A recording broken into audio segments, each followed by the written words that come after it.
जी, वो अपनी धरती को भी माँ कहते हैं और अपनी माँ का भी बहुत एहतराम करते हैं। तो मेरा ख्याल है पाकिस्तान में इसकी अभी ज़रूरत है, वो भी प्रमोट होना चाहिए। लेकिन कोई भी सनातन धर्म को मिटा ना सका। ये मुझे जब से लगता है ये दुनिया जब से बनी है, जब से इंसान आया है, तब से सनातन धर्म, और जब तक ये दुनिया है तब तक ये धर्म रहेगा। दोस्तों, पाकिस्तान के मौलाना पाकिस्तान को कट्टर मुल्क बनाने के लिए कोई कसर नहीं छोड़ते हैं। चाहे जैसे भी हो, उनका मकसद सिर्फ यही होता है कि पूरी दुनिया के सामने वो खुद को ये साबित कर सके कि वो दुनिया के सबसे कट्टर इस्लामिक देश हैं।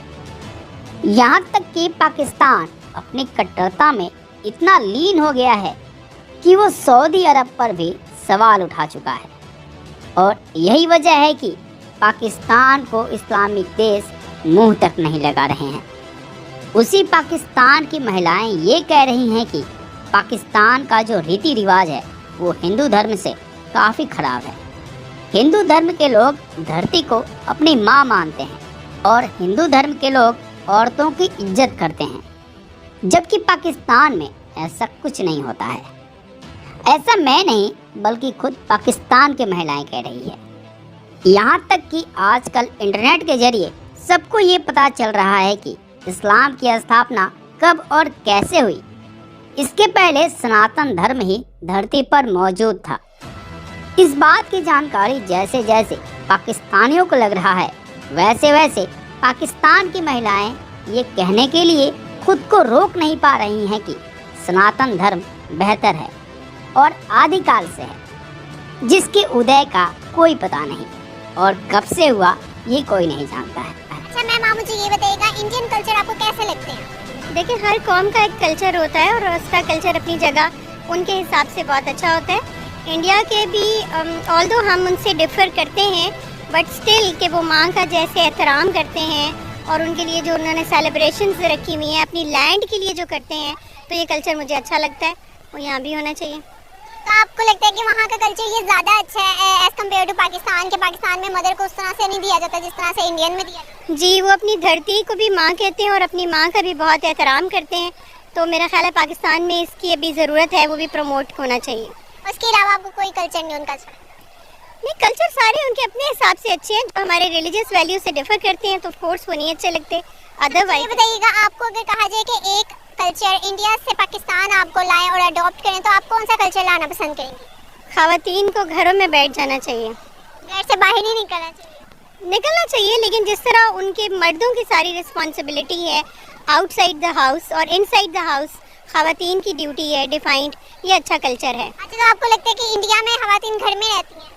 ज़्यादातर एक्सेप्शंस आर ऑलवेज देयर, लेकिन ज़्यादातर इंडियन जो ख़वातीन है वो घर में रहती हैं। अगर हम ये बोलें कि जैसे अक्सर बोलते हैं कि पाकिस्तानी लोग कन्वर्टेड हैं, तो मैं ये कहूँगी कि सऊदी अरब के लोग भी कन्वर्टेड हैं। वो भी सनातन धर्म से थे, वो भी हिंदू ही थे।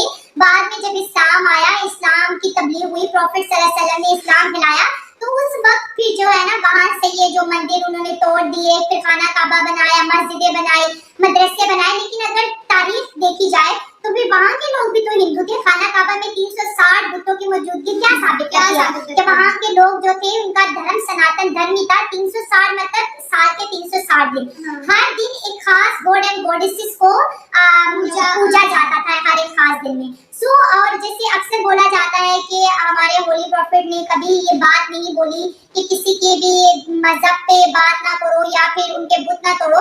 तो लेकिन ये कुरान की आयत है कि लिखा गया था कि प्रॉफिट सल्लल्लाहु अलैहि वसल्लम ने खुद बोला है कि मुझे इस जमीन पे बुत तोड़ने के लिए भेजा गया है। तो ये फिर ये दो बातें आ जाती हैं कि करना चाहिए या नहीं करना चाहिए। क्योंकि प्रॉफिट ने तो खाना काबा में बुत तोड़े और मस्जिदें बनाई, ऐसे है ना। इस वजह से लोग कहते हैं कि इस्लाम सऊदी अरब से आया, क्योंकि वहाँ पे खाना काबा है, वहाँ पे मदीना मुनव्वरा है, वहाँ पे ही लोग मींस की उसी तरह का लिबास पहनते हैं, बाएं हो गए, जिस तरह से वहाँ पे आदमियों का स्टाइल है। तो इस वजह से लोग कहते हैं जो हम लोग मुस्लिम हैं, हम लोग उनकी बातों पे बिलीव करते हैं। और हम सऊदी अरब को बहुत ज्यादा फॉलो करते हैं। अबाया कहाँ से, ये ढीला ढाला जो लिबास था, क्योंकि वहाँ पे गर्मी बहुत होती थी। दैट्स व्हाई ख़वातीन अपनी बॉडी को कवर करने के लिए पहनती थी, लेकिन अनफॉर्चुनेटली वो भी हम पे मुसल्लत कर दिया गया कि ये बहुत ज्यादा जरूरी है। फिर इस तरह से जैसे उन्होंने बोला कि जो हजरे अस्वद है हर मुसलमान को ख्वाहिश होती है। मैं वीडियो में देखी किस तरह वो धक्के मार रहे थे एक दूसरे को कि हम पहुंच जाए, और वो पत्थर को चूमना, मतलब पूजना ही होता है ना, उसको चूमना, उसकी इबादत करना। कांसेप्ट ये है कि जो एक दफा उसको चूम लेता है, वो पत्थर जो है ना, उसके तमाम जो गुनाह है ना, वो अपने अंदर एब्जॉर्ब कर लेता है। और ये जो पत्थर है, ये आम पत्थर नहीं, ये जन्नत से आया गया पत्थर है। और ये मैंने तो ये सुना था कि ये सफेद रंग का था, वक्त के साथ साथ अब इसका कलर जो है ना ब्लैक होता जा रहा है। और जैसे उन्होंने बात की कि अब किसी नॉन मुस्लिम की एंट्री नहीं है, तो ये चीज मुझे भी समझ नहीं है। जाना चाहिए, जैसे मंदिर में जाने पे कोई पाबंदी नहीं है, तो खाना काबा में भी नहीं होनी चाहिए। लेकिन उनका कहना है कि क्योंकि यहाँ पे भी सनातन धर्म के कुछ आसार हैं, दैट्स व्हाई वो अफ्रेड है और लोगों को वहाँ पे जाने नहीं दे रहे। अब ये तो सऊदी अरब को ही पता होगा कि उन्होंने क्यों यहाँ पे नॉन मुस्लिम को अलाउ नहीं किया। लेकिन मेरा अपना मानना ये है कि कहीं पे भी कोई भी रिस्ट्रिक्शन नहीं होनी चाहिए। अनफॉर्चुनेटली पाकिस्तान में भी मुसलमान गुरुद्वारा नहीं जा सकता, मुसलमान टेंपल नहीं जा सके, मुसलमान होली सेलिब्रेट करने नहीं जा सके, कुछ भी। मतलब कि अगर आपके साथ कोई नॉन मुस्लिम होगा देन आपको अलाउ करेंगे, वरना कहेंगे आप वापस चले जाइए। ये तो गलत है ना। जब कंट्री में ऐसे त्योहारों को सेलिब्रेट करने की इजाजत दी गई है या हो रहा है, तो फिर वहाँ पे हर इंसान को जाना चाहिए, उनको भी एंजॉय करना चाहिए। यहाँ पे होली जाने का मेरा इतना दिल करता है, लेकिन कहते हैं कि इतनी ज्यादा यहाँ पे पाबंदी होती है, कोई नहीं जा सकता। और हमारे पाकिस्तान में किसी नॉन मुस्लिम के साथ हेलो हाय भी नहीं है, हम जानते नहीं, इस वजह से हम नहीं जा सकते। और जैसे उन्होंने बात की, बड़ी अहम एक बात बोली कि आप जैसे मिस्र में मिले हैं सूर्य मंदिर, दो सूर्य मंदिर मिले हैं। बाहर हिंदुस्तान में भी सूर्य मंदिर बहुत से मौजूद हैं। फिर हम बात करते हैं सऊदी अरब की, यहाँ पे भी जो है मंदिर मौजूद है। तो देखा जाए तो पहले पूरी दुनिया में आई थिंक शायद मंदिर ही हुआ करते थे ना। कहते हैं कि एक ही धर्म है वो सनातन है, इसलिए पूरी दुनिया में फैला हुआ था। फिर जैसे जैसे लोग आगे बढ़ते गए, किसी ने कौन सा मजहब बना लिया, किसने कौन सा अपना लिया, किसने कौन सा एरिया अपना कर लिया, और जहाँ पे उनको जो चीज ठीक नहीं लगी उन्होंने क्या कर दिया, उसको मिटा दिया, उसका नामो निशान वहाँ से खत्म कर दिया। लेकिन एक चीज है, इस्लाम ने भी बहुत तबलीग की, फिर क्रिश्चियनिटी है, बौद्ध है, और भी बहुत से मजहब है, लेकिन कोई भी सनातन धर्म को मिटा ना सका। ये जब से, मुझे सबसे लगता है ये दुनिया जब से बनी है, जब से इंसान आया है, तब से सनातन धर्म, और जब तक ये दुनिया है तब तक ये धर्म रहेगा। इसके मानने वाले आपको हर जगह मिलेंगे। कोई भी ऐसी कंट्री नहीं है जिसमें कोई टेंपल ना हो।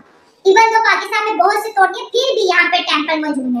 आज सऊदी अरब हम कहते हैं कोई टेंपल नहीं मौजूद, लेकिन अगर आप खुदाइयाँ करें तो वहाँ से भी आपको टेंपल मिल जाएंगे। दुबई जैसे यूएई कंट्री नहीं बनी है, लेकिन वहाँ पे था नहीं, लेकिन उन्होंने बना दिया है। और जैसे कुछ दिनों में एक वीडियो देख रहे थे, कश्मीर में भी एक टेंपल है, जिस वजह से शारदा देवी का टेंपल हमारे मुजफ्फराबाद के कश्मीर में है। तो हम कहीं भी दुनिया के हिस्से में चले जाए, हमें टेंपल दिखने को मिलेंगे, या तो वो आबाद है या फिर उनके खंडर हमें जरूर मिलेंगे। जो इस बात जैसे जो दरिया सिंह के करीब जो सिविलाइजेशन थी, हड़प्पा मोहनजोदड़ो, जो 6-7 हजार साल पहले के जो शहर थे, वो भी आज मिले हैं। वहाँ पे भी क्या मिली है, मूर्तियाँ मिली हैं। तो दुनिया के किसी भी हिस्से में चले जाएं, आपको सनातन धर्म के निशानात मिलेंगे, वहाँ के लोगों का लाइफस्टाइल आपको दिखने को